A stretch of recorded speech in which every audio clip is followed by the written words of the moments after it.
Magandang araw po sa ating lahat mga katits, lalong-lalo na po sa mga katits natin sa buong Pilipinas.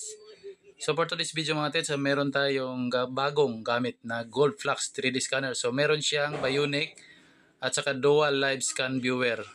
So ibig sabihin, pwede siyang dalawang monitor ng live scanning. So nakapansin nyo sa video, dalawang monitor yung gamit sa Android at saka sa laptop.